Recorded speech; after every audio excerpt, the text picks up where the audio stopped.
আমার থেকে এসছেন আপনার বাড়ির লোক অনুসন্ধান অফিসের সামনে অপেক্ষা করছেন। সম্পত্তি মহাজন আমার সিট থেকে এসছেন আপনার বাড়ির লোক অনুসন্ধান অফিসের সামনে অপেক্ষা করছেন।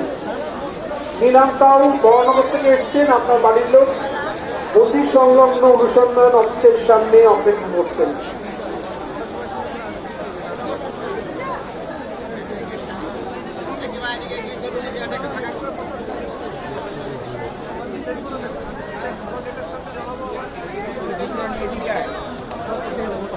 এদিকে আয় না।